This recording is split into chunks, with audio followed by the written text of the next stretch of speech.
Hello and welcome to Megan's Minute. I'm your host, Megan Lavin, owner of the allergy-friendly recipe site, allergy-awesomeness.com. Together with Allergic Living, we talk about topics that affect those living with food allergies. Today, I'm excited to be sharing some travel tips from our latest adventure on the Hiawatha Trail. Now, if you haven't heard of it, the Hiawatha Trail is a really famous bike path near Coeur d'Alene, Idaho. Look it up.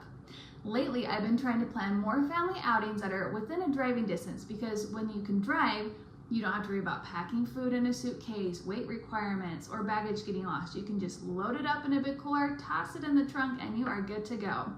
Since we live in Idaho, this was doable for us. And honestly, I've been wanting to do this trail for years because it's so breathtaking. I'll try and share some footage throughout this. But as I started to plan it, I'll admit, I got nervous. Usually when we travel, we try to stick to chain restaurants we've eaten at before so we're not taking risks on the road. But Coeur d'Alene is more of a boutique town. And at first, as I was going down my typical list, I couldn't find any of our safe chain restaurants. I started to panic about how we would eat. Thankfully, with some planning, it all worked out. So let me walk you through how we manage every meal because these details might help you when you're planning your own trip. First, we loaded up on breakfast at home before hitting the road. Then I packed sack lunches for everyone to eat in the car. We didn't even have to stop. Then that night for dinner, I had brought along a safe frozen meal from Costco called Suki's Chicken Coconut Curry with Mango, plus some pre-made rice. Both went into the cooler with ice while we traveled, and once we got to the hotel, all we had to do was warm it up in the microwave. I also made sure to bring scissors to open the packaging, learned that the hard way last time, plus paper plates and utensils so we were completely set to just eat in our room.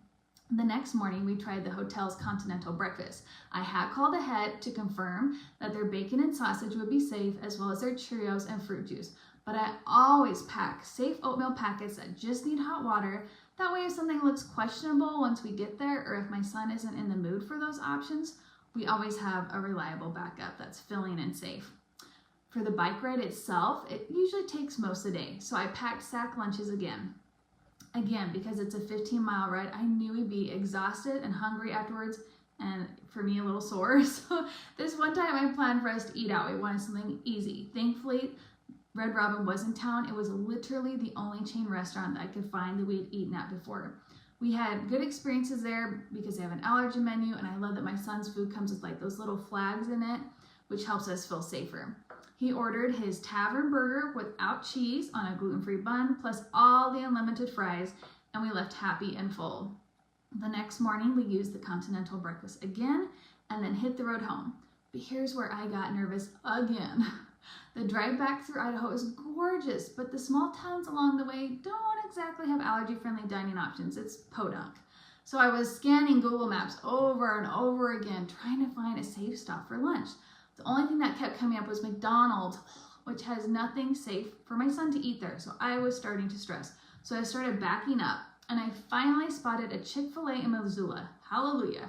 The catch, Missoula is a 2-hour drive out, which meant we'd still have 2/3 of the trip afterwards. I was worried.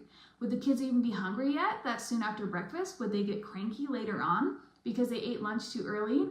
But sometimes traveling with food allergies, you just have to take what you can get and be flexible. So we stopped.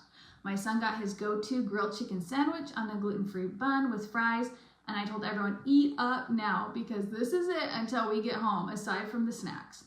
And you know what? All that stressing, it turned out fine. The kids were fine until we got home. A small miracle. Speaking of snacks, here's one of my biggest pro tips. I always overpack snacks. I bring way more than I think we'll need because if someone gets hungry on the road or at the hotel, you always want backup. That said, as you know, snacks are a great plan B, but they're just not the same as a real meal. So when you can get a safe meal, it's always best to take it, which is exactly what we did. Once we got home, I planned ahead and I had stocked our fridge with an easy dinner to throw together. While everyone else was unloading the truck and the bikes, I whipped up some fast breakfast tacos.